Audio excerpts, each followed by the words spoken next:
एक भाई ने सवाल किया कि ये 1008 क्या होता है। सनातन धर्म में 1008 की उपाधि, श्री श्री 1008 की उपाधि उस महापुरुष को दी जाती है जो सनातन धर्म के सभी धर्म ग्रंथों का निष्कर्ष निकाल चुका हो और शास्त्रों के अनुसार सत्य भक्ति भगत समाज को दे रहा हो।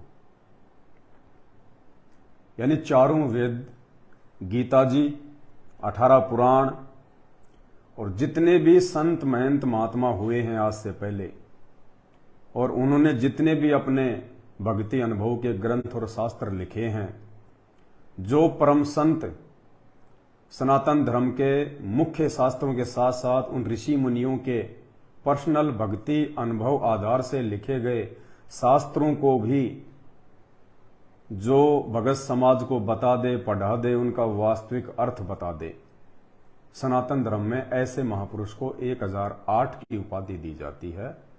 और निसंदेह सनातन धर्म में नहीं बल्कि पूरे विश्व में श्री श्री 1008 की उपाधि के असली अधिकारी मर्यादा पुरुषोत्तम सतगुरु रामपाल जी भगवान हैं। एक भाई ने कहा कि भाई मर्यादा पुरुषोत्तम तो श्री राम जी हैं। श्री राम जी मर्यादा पुरुषोत्तम नहीं थे। दशरथ पुत्र श्री राम मर्यादा पुरुषोत्तम नहीं थे। उन्होंने किसी मर्यादा का कोई पालन नहीं किया। ये आप संत रामपाल जी के सत्संग सुनिए, आपको पता चल जाएगा। इस गंदे लोक में आके, इस मृत्यु लोक में आके परमेश्वर के अलावा दूसरा कोई भी प्राणी मर्यादा में रह ही नहीं सकता। यहां मर्यादा है ही नहीं, यहां तो जन्म से ही मर्यादा टूटनी शुरू हो जाती है। तो एकमात्र असली मर्यादा पुरुषोत्तम जो सौपन में भी किसी मर्यादा को नहीं तोड़ सकते, जो सारी लीलाएं बखूबी निभाते हैं, केवल पूर्ण परमात्मा कबीर साहब। और वो कबीर परमात्मा वर्तमान में संत रामपाल जी के रूप में धरती पे प्रकट हैं।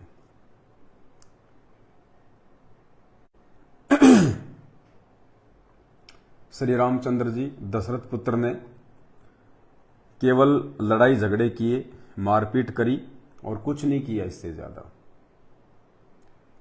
उन्होंने कौन सी मर्यादा निभाई बता दो आप। ना उन्होंने अपनी पत्नी पे विश्वास किया। अपनी इज्जत के लिए, मान बढ़ाई के लिए कि आगे चल के अयोध्यावासी मेरे ऊपर थू थू ना करें कि इतने वर्षों तक रावण के पास रह चुकी पत्नी को राम ने फिर से स्वीकार कर लिया। अपनी इज्जत के लिए श्री राम ने अपनी पत्नी पर भी विश्वास नहीं किया और बेचारी की भरे भगत समाज के सामने अग्नि परीक्षा ली। अग्नि परीक्षा। अब जो श्री राम जिसे आप मर्यादा पुरुषोत्तम कहते हैं, जिन्होंने अपनी इज्जत रक्षा के लिए अपनी पत्नी तक को नहीं बख्शा, वो तुम्हारे 2 रुपए की मोगरा अगरबत्ती लगाने से कहां पे प्रसन्न हो जाएगा, कहां तुम्हारी इज्जत की रक्षा करेगा। कहते हैं उन्होंने राजा दशरथ का वचन निभाया जो उन्होंने अपनी रानी कैकेयी को दिया था, 14 वर्ष का वनवास। अरे तो भैया जब वो वनवास को जा रहे थे तो पीछे से राजा दशरथ रो रो कर ये भी तो कह रहा था कि बेटा मैं मेरा वचन वापस लेता हूं, तुम मत जा मत जा मत जा। उधर से उसकी मां कौशल्या वो भी रो रही थी, चीख रही थी, चिल्ला रही थी, बेटा मत जा मत जा मत जा। उसके बाद में वो कैकेयी उनकी सौतेली माता, उसको भी सद्बुद्धि आ गई। वो भी रो रही थी, चीख रही थी, चिल्ला रही थी कि बेटा राम मेरे से गलती हो गई, मैं तो पुत्र मोह में आके अपने पुत्र भरत के लिए राज मांग बैठी, बेटा तू मत जा मत जा मत जा। अरे तो भैया क्या वो बाद में क्या वचन नहीं था क्या? वो बाप दशरथ अपने मुंह से कह रहा था कि मत जा मत जा, तो वो भी तो उस बाप का वचन था। कौशल्या रो रही थी बेटा मत जा मत जा, मां की बात क्यों नहीं मानी? तो कोई मर्यादा नहीं थी। असल में रीजन क्या है आप सबको पता है, लेकिन आप सब ने जानबूझ के आंखों पे अज्ञानता की काली पट्टी बांध रखी है। असल रीजन था श्री राम जी का अपना कर्म भोगना।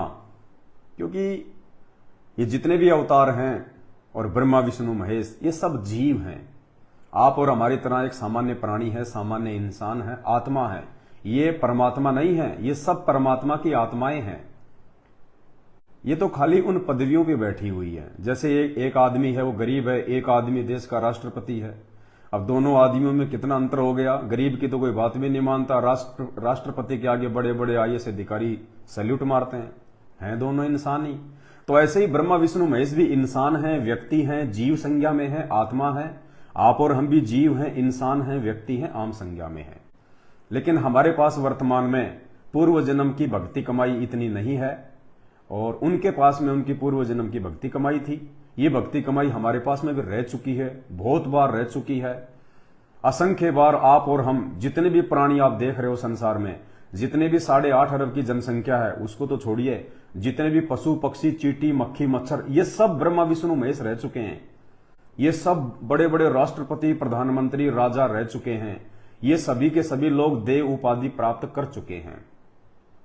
जब आप लोग मार्कंडे पुराण पढ़ेंगे, मार्कंडे पुराण, तो मार्कंडे पुराण से आपको पता चलेगा एक समय मार्कंडे ऋषि एक चींटियों के बिल के पास बैठ के ध्यान से देख रहा था। इतने में वहां पे देवताओं का राजा इंद्र आ जाता है और इंद्र कहता है कि हे ऋषिराज, आप ये क्या देख रहे हो चींटियों को? तो मार्कंडे ऋषि ने कहा कि इंद्र, मैं ये देख रहा हूं कि इनमें से कौन सी चींटी कितनी बार इंद्र की पदवी पर रह चुकी है। तो इंद्र को बड़ा आश्चर्य हुआ कि महाराज, चींटी भी इंद्र की पदवी पे? बोले हां, और देख, जिस चींटी को मैं देख रहा हूं ना, ये केवल एक बार इंद्र की पदवी पे रही है, और बाकी ये जो चींटियां हैं ना, ये तो हजारों लाखों बार इंद्र की पदवी पे रह चुकी हैं। तो इंद्र की तो आंखें फटी की फटी रह गई। फिर मार्कंडे ने उसको समझाया कि भाई, 84 लाख योनियां भोगने के बाद एक मानव शरीर मिलता है, और उस मानव शरीर में जो जैसी भक्ति करता है, अगर पूर्ण संत, तत्वदर्शी संत की शरण में आके भक्ति करता है, उसका तो सदा सदा के लिए जन्म मरण से छुटकारा मिट जाता है। वो तो इंद्र तेरे से भी असंख्य गुणा ज्यादा सुख भोगने के लिए, यहां के ब्रह्मा विष्णु महेश से भी लाखों गुणा ज्यादा सुख भोगने के लिए उस पूर्ण मुक्ति धाम सतलोक में चला जाता है, सचखंड में चला जाता है, जिसकी महिमा नानक जी ने गाई। और भाई, जो पूर्ण गुरु की शरण नहीं लेता है, जो आधे अधूरे गुरुओं की शरण में रह के अपना जीवन बर्बाद कर देता है, वो फिर यहां पे कभी इंद्र की पदवी भोगेगा, कभी ब्रह्मा विष्णु महेश की पदवी भोगेगा, कभी राम बनेगा, कभी रावण बनेगा, कभी श्री कृष्ण बनेगा, तो कभी वो जो है कंस बनेगा, और फिर 84 लाख योनियों में जाएगा। तो भाई और बहनों, मर्यादा पुरुषोत्तम श्री रामचंद्र जी नहीं थे।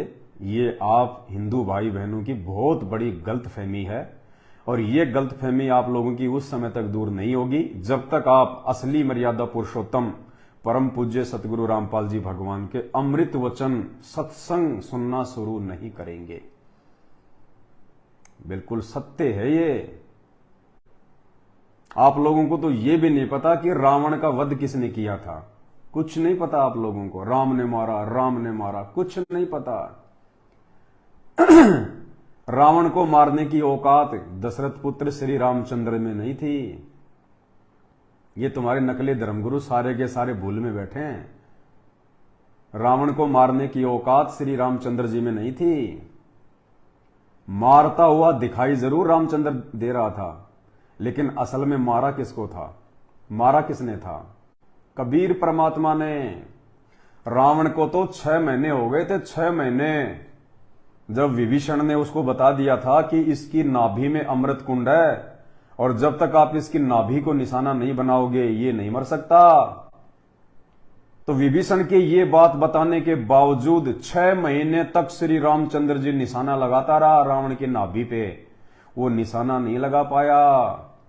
6 महीने के बाद में दशरथ पुत्र श्री रामचंद्र जी ने रो रो के अपनी आत्मा से उस परमात्मा से प्रार्थना की और कहा कि हे परमात्मा, हे परवरदिगार, मुझदास की जो है रक्षा करो, परमात्मा मेहर करो। ये तो बड़ा भयंकर राक्षस है, ये तो मर ही नहीं रहा।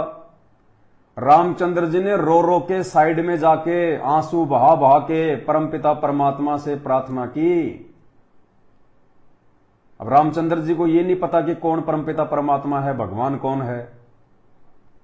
लेकिन जब आत्मा रोती है, आत्मा चाहे राम की रो, चाहे श्री कृष्ण की रो, चाहे हजरत मोहम्मद की रो, चाहे ईसा मसीह की रो, चाहे जानवरों की रो, चाहे किसी पशु और पक्षी की रो, जब आत्मा रोती है तो पुकार परमात्मा सुनता है। कैसे?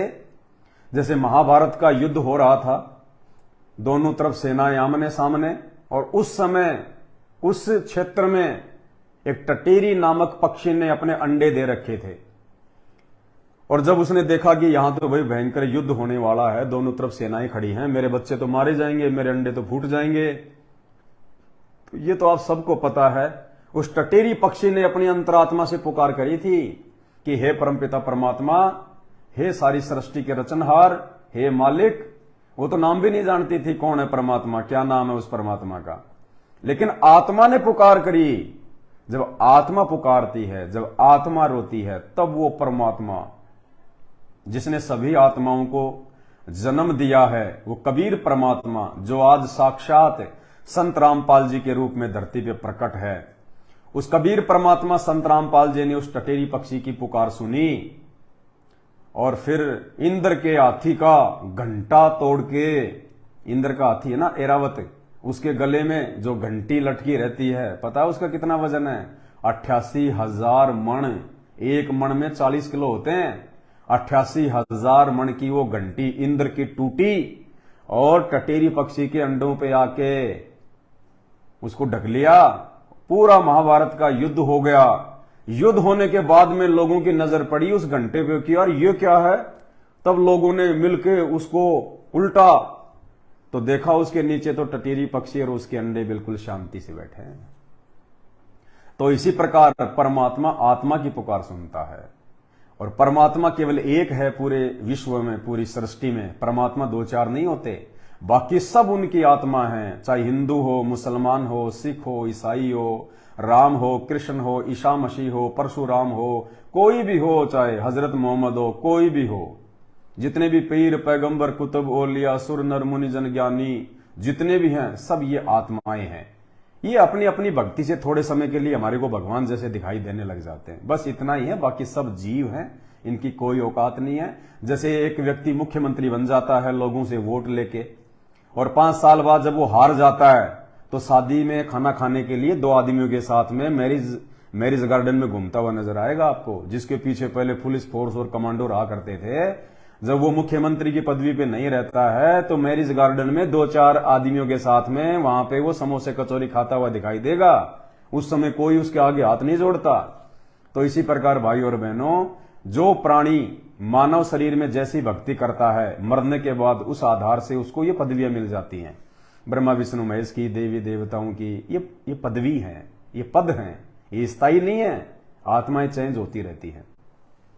तो श्री रामचंद्र ने, उनकी आत्मा ने पुकार करी थी हृदय से रो रो के कि हे परमात्मा, हे मेरे मालिक, हे आत्मा के साथी, ये तो बड़ा भयंकर राक्षस है, 6 महीने से नहीं मर रहा, मेरी दया करो, रक्षा करो।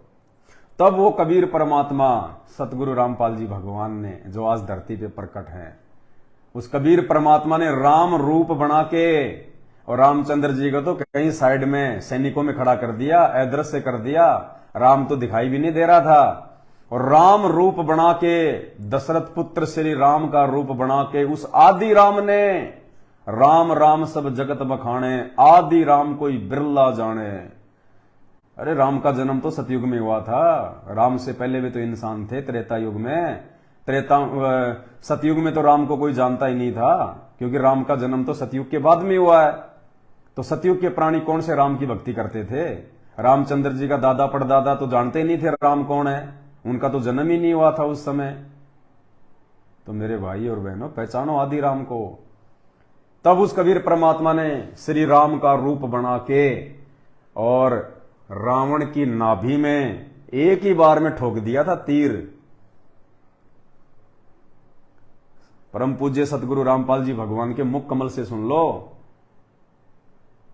आदरणीय गरीबदास जी महाराज जी के ग्रंथ साहिब में लिखा हुआ है, 350 साल पहले लिख गई बंदी छोड़। भाई और बहनों, आंखें खोलो। उस दिन भगवान राम बहुत दुखी हो जाते हैं, परमात्मा या के बनी, और बहुत तंग आ जाते हैं। याद करते हैं परम शक्ति को। जब ये अपने हथियार फेल हो जाना, जब भगवान याद आता है इस जीव ने, तो ये रामचंद्र भी जीव संज्ञा में थे, अब भी हैं। तब उसने उस परम शक्ति को याद किया था, हे मालिक, इस राक्षस के ऊपर पीछा छुटवाओ मेरा। जब वो परम शक्ति स्वयं कबीर भगवान, वो सत्पुरुष आए थे, और जब उस रावण का वध किया था राम रूप बना के, रामचंद्र को अंतर्ध्यान कर दिया, राम रूप बना के अगले दिन युद्ध किया, जब उसकी सुंडी में तीर मारा। हालांकि विवेचन ने बता रखा था कि इसकी नाभि में अमृत है। भगवान रामचंद्र जी ने रावण के यहां से यहां तीर मार के और उसके 10 बार सिर काट दिए, 10 बार फिर वापस उग गए थे। अब राम बोला, वो बड़ा राक्षसी तो कभी मरता है को ना। विवेचन ने बताया था इसकी नाभि में तीर मारो। 6 महीना तक नाभि में तीर मारने की कोशिश राम करता रहा। वो भी बराबर का योद्धा था, सारे तीर काट देता था। उस दिन तक कति रो पड़ा रामचंद्र जी, भगवान क्यों करे पीछा छुटवाओ मेरा। जब वो परम शक्ति आते हैं कबीर भगवान, और अगले दिन युद्ध करते हैं, राम को अंतर्ध्यान कर देते हैं। उसने बेरा भी कोई ना कित खड़ा कित पड़ा हो, उनका स्वरूप बदल देते हैं। कोई और सैनिक नजर आ रहा, फिर आप उसके रावण का वध करके और राम को शाबाशी दे देते हैं। अब ये हैं अंतिम सत्र की बातें। ये हमारी बुद्धि अनजान आदमी की स्वीकार नहीं करे, और बुद्धिमान की तो करी पड़ी है कति। तो इस प्रकार उस तो भाइयों और बहनों, सच्चाई से परिचित हो जाओ। ये मानव शरीर है ना, ये फोकट में नहीं मिलता। ये 84 लाख योनियां भोगने के बाद एक बार मिलता है। तुम्हें अभी तक इसकी उपयोगिता का नहीं पता, इसलिए तुम इस मानव शरीर को गुटखा, बीड़ी, शराब, जर्दा, चोरी, जारी, ठगी, उल्टी साधना कर करके बर्बाद कर रहे हो। जिस दिन तुम्हें इस मानव शरीर की पहचान हो जाएगी कि ये कितना अनमोल शरीर है, केवल इसी से परमात्मा पाया जा सकता है, दूसरी कोई योनि नहीं है, उस दिन रोगे आंखों में आंसू भर भर के, संत रामपाल जी के गुण गाओगे पैरों में पड़ पड़ के कि परमात्मा पहले समझ जाते तो इतना समय बर्बाद नहीं होता। तो भाई पहले अपने धर्म को समझो, अपने धर्म ग्रंथों को समझो। राम राम राम राम, क्या करेगा राम तुम्हारे लिए, क्या करेगा, क्या कर दिया राम ने। वो राम वाल्मीकि के द्वारा लिखी रामायण को पढ़ा कभी तुमने, पढ़ी है कभी वाल्मीकि कृत रामायण। श्री रामचंद्र जी ने राम रावण युद्ध के बाद में सीता जी को मना कर दिया था कि मैं तुझे लेके नहीं जाऊंगा। ध्यान से सुनो, श्री रामचंद्र जी ने अपनी पत्नी सीता पर अविश्वास व्यक्त करते हुए, श्री रामचंद्र जी को यह लग रहा था कि यह रावण के संपर्क में आ चुकी है, इसने रावण से अपने शारीरिक संबंध बना लिए। श्री राम खुद अपनी धर्म पत्नी के ऊपर अविश्वास प्रकट कर रहे हैं। वाल्मीकि कृत रामायण में, जिसको हिंदू धर्म में सर्वश्रेष्ठ माना जाता है, उसमें स्पष्ट लिखा हुआ है श्री रामचंद्र जी ने सीता का मुंह तक देखने के लिए मना कर दिया था वहां पे कि मैं उसका मुंह भी नहीं देखना चाहता और मैं नहीं लेके जाऊंगा उसको, मेरी इज्जत का सवाल है। तब बेचारी सीता ने रो रो के उनसे प्रार्थना करी, उनसे हाथ जोड़े। जामवंत ने, सुग्रीव ने, अंगद ने, सब ने रामचंद्र जी को कहा कि भगवान एक बार ले चलो ले चलो। तब जाके श्री राम सीता जी को अयोध्या लेके आए थे, और अयोध्या में लाने से पहले भी उन्होंने सीता की पहले अग्नि परीक्षा ली कि और सबके सामने ली। क्यों? अग्नि परीक्षा तो स्वयं भी तो ले सकता था, लेकिन सबके सामने, पूरी अयोध्या के सामने अग्नि परीक्षा ली। क्यों? ताकि नगरी वालों को यह विश्वास हो जाए कि सीता का रावण से किसी प्रकार का कोई भी शारीरिक संबंध नहीं था। यानी श्री रामचंद्र जी इतने मान बढ़ाई वाले थे, इतने इज्जतदार थे। वो अपनी इज्जत के लिए अपनी पत्नी को दांव पे लगा दिया उन्होंने। बताइए, ये राम है, भगवान है।